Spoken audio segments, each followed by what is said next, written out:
Mucho agradecemos que nos acompañe a Carlos Ramírez, socio director de Integralia Consultores y expresidente de la Comisión Nacional del Sistema de Ahorro para el Retiro, pues para entender de qué se trata esta ley del Infonavit que se presenta de último momento en el cierre del periodo legislativo en el Senado. Pasa en viernes, nunca sesiona los viernes el Senado, bueno, pues esta vez lo hizo. Hoy en Cámara de Diputados tendremos comisión de vivienda para que la Cámara Revisora haga lo propio. Incluso nos anuncian un periodo extraordinario. ¿Hay prisa, Carlos Ramírez, para sacar adelante esta ley? ¿Y de qué se trata? ¿Y es buena o tiene sus consecuencias adversas posibles? Hola Ivonne, muy buenos días. Un saludo a todo tu público. Pues mira, es una iniciativa que llama poderosamente la atención.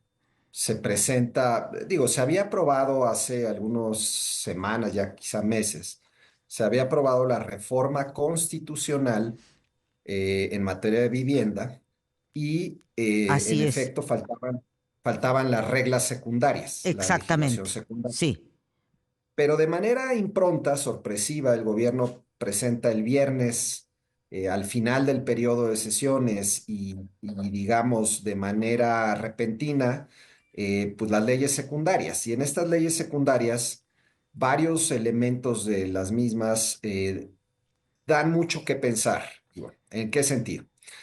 Lo que está proponiendo el gobierno en esencia es abrogarse o darse más facultades de las que tenía tradicionalmente el gobierno. El Infonavit es una entidad que está compuesta por tres grandes grupos, digamos. Están los así es. sindicatos que representan a los trabajadores, los empresarios, que son los que aportan el 5% del salario de los trabajadores, y el gobierno, y conviven juntos en la institución, así ha sido históricamente. Pero siempre se ha procurado que haya un balance de fuerzas dentro de la institución y que haya Claro. contrapesos a las decisiones del gobierno, porque el gobierno pues siempre va a tener la tentación de utilizar los recursos que gestiona el Infonavit para propósitos que no necesariamente están alineados con el interés de los trabajadores y con el interés de los propios empresarios, que son los que aportan el dinero. Entonces siempre ha habido un balance. Sí. Lo que propone la iniciativa, en esencia, es cambiar los contrapesos y darle mucho más poder al gobierno en la toma de decisiones, sobre todo en lo que respecta al uso de los recursos que administra el Infonavit.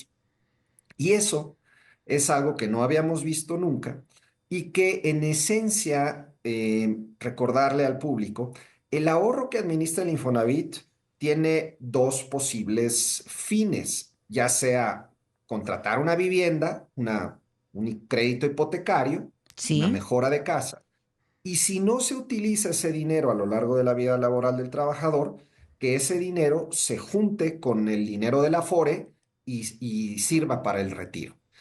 El problema de esta iniciativa es que al otorgarle tanta discrecionalidad a la dirección del Infonavit y al gobierno, los recursos que le pertenecen a 77 millones de ahorradores, de trabajadores, ya sea activos o inactivos, pues ahora se van a usar con criterios no propiamente claros y con enorme discrecionalidad por parte del gobierno. Y eso pues se pone de alguna u otra manera en riesgo los recursos de que se gestionen mal, de que no se obtengan rendimientos, de que se pierda el capital y en una enorme nube de opacidad.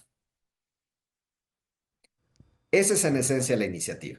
Carlos, y sin embargo, el problema aquí es que frente a la promesa presidencial de que no va a pasar nada y la alerta de quienes conocen cómo han funcionado estos fondos tripartita, pues el derechohabiente entra en pánico y en duda. Por ejemplo, ahorita en redes sociales hay quienes llaman a derechohabientes del Infonavit a retirar sus recursos para no perderlos.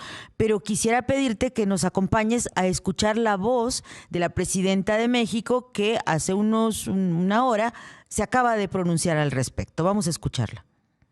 El miércoles viene a explicar claramente en qué consiste esta reforma a la ley del Infonavit. Todas y todos los que tienen sus ahorros en el Infonavit para vivienda están totalmente resguardados, están totalmente seguros y eso no va a cambiar. Al contrario, ya presentamos 2 acciones muy importantes de Infonavit para que gente que sigue pagando sus casas ya pueda tener sus escrituras, para que se reduzca la cantidad de dinero que estaban pagando, que cada vez aumentaba más, tanto para aquellos que lo hicieron en cierto periodo como otro periodo.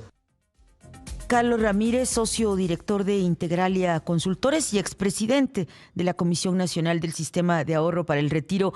¿Qué pensar, qué decir? Porque hay otras naciones en América Latina que ya usaron este tipo de fondos y no los usaron bien, ¿no? Mira, en este caso particular, eh, digamos, no es que el gobierno se esté apropiando de los recursos de los trabajadores, no es que los esté expropiando, no es que los esté, digamos, malversando, como ocurrió en otras naciones, como bien señalas, en Argentina y en Bolivia, que materialmente se expropiaron los recursos para el retiro. En México, el sistema del ahorro para el retiro está conformado una parte por el fondo del retiro que administran las Afores y otra parte que es este fondo que administra el Infonavit. Entonces, el problema, Ivonne, y creo que, digamos, el riesgo que yo veo para el ahorro de los trabajadores, la presidenta dice, bueno, no va a pasar nada, los recursos están seguros, etcétera. El problema no es ese, o sea, sí, los recursos van a seguir siendo gestionados por el Infonavit, sí, en efecto, no hay una expropiación de recursos, ni mucho menos. El riesgo está en otro lado. El riesgo está en la gestión de estos recursos, de cómo va a tomar las decisiones el futuro Infonavit y ahora con una empresa constructora, porque no perdamos de vista que esta iniciativa lo que induce es, van a crear una empresa nueva, completamente nueva, que va a construir vivienda. Cuando Algo que esto el se Infonavit, delegaba a los particulares, ¿no? eso se delegaba a los particulares y, por supuesto, se limitaba el riesgo de corrupción y de conflictos de interés. Ahora, el gobierno va a construir la vivienda con sus propias reglas, pero con dinero ajeno. Y reitero, con menos contrapesos dentro de la institución. Entonces, puede haber quizá buenas intenciones del lado del gobierno, pero el problema es a la hora de la toma de decisiones, ¿quién vigila al gobierno? ¿Quién verdaderamente sirve como vigilante de que el gobierno tome las decisiones correctas? Y decisiones correctas, por cierto, de ahorro que le pertenece a 77 millones de personas. Por Entonces, supuesto. no es así como que yo utilizo el dinero público, vamos a llamar del presupuesto, que también tendría que tener criterios de eficiencia y rentabilidad, pero digamos, eso proviene de los impuestos generales. Este dinero no proviene de los impuestos generales, es dinero que le pertenece a cada una de esas personas con nombre y apellido. Entonces, que el gobierno quiera disponer de esos recursos o una parte de esos recursos, dizque para construir vivienda social, dizque para darle vivienda a más mexicanos, sí, pero con dinero ajeno. ¿Y Y con qué criterios de rentabilidad y eficiencia? exactamente, porque la viabilidad de el solo hecho de tener que poner un capital semilla para pues empezar un negocio de constructora por parte del gobierno, ¿no, Carlos Ramírez? Y aquí Efectivamente, va a requerir recursos, por supuesto. Aquí me llama la atención, estamos conversando con Carlos Ramírez, socio director de Integralia Consultores y además experto en todo lo que es ahorros para el retiro y estos esquemas tripartitas.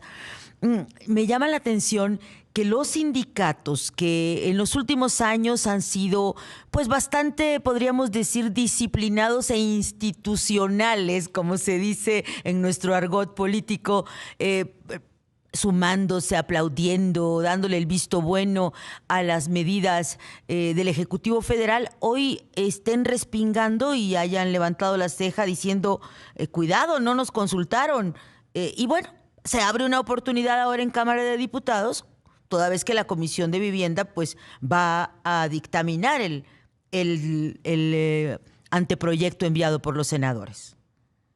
Mira, en efectos, llama la atención, por un lado, que los sindicatos estén levantando la voz, sobre todo considerando, como bien señalas, que han sido en los últimos años muy disciplinados y prácticamente no han levantado la voz frente a muchas cosas que hemos vivido estos años.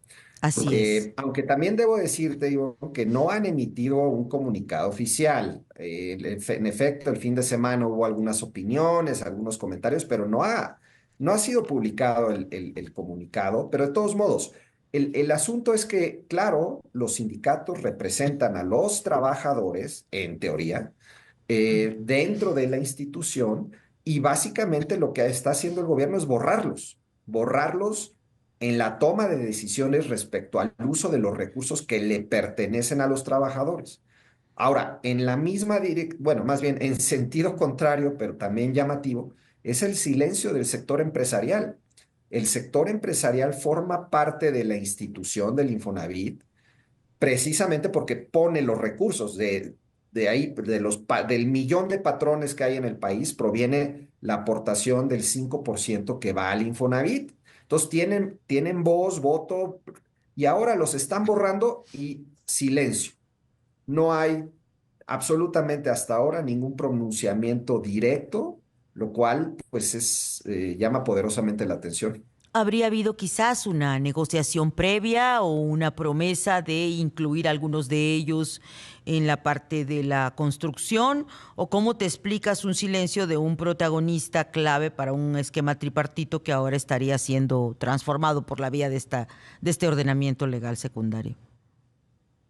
Mira, me parece, bueno, primero los agarró por sorpresa, seguramente, pero segundo, las cámaras empresariales a lo largo de los últimos años también han sido muy cautas en sus pronunciamientos públicos, cuidadosas en no hacer enojar al poder, un tanto incluso, pues tratando de quedar bien con el poder. Entonces, yo no le encuentro otra explicación más que eso, porque finalmente, pues está claro que están perdiendo peso específico dentro de la institución. Está claro que el gobierno, reitero, se está abrogando facultades que no le corresponden. Se están dinamitando o lesionando los criterios de vigilancia, auditoría, incluso las métricas. La Comisión Nacional Bancaria de Valores tiene injerencia sobre el Infonavit, es supervisor en la materia financiera del Infonavit. Bueno, pues se está quitando a la Comisión Nacional Bancaria de Valores. Incluso la Secretaría de Hacienda tendría una opinión que emitir al respecto. En fin, pues son los tiempos que vivimos, todo el mundo está pues un tanto guardado, ¿no? Y así está, me temo que, digo, esperemos que haya un pronunciamiento público y ahora de aquí al miércoles, cuando se vaya a aprobar en diputados, se haga un pronunciamiento más claro de parte de los dos sectores. No es que lo vayan a frenar, porque sabemos que hay una mayoría Así es. legislativa absoluta dentro de diputados, pero por lo menos que se siente precedente y se digan las cosas como son. Esto es claramente una acción unilateral de parte del gobierno para tener más discrecionalidad en el uso de los recursos que no le pertenece a los mexicanos, 77 millones de mexicanos. Pues muchísimas gracias, Carlos Ramírez, socio director de Integralia Consultores, por poner en perspectiva esta información con nosotros esta mañana. Con mucho gusto, Iván. Un gusto saludarte a ti y a todo tu público. Igualmente, Carlos Ramírez.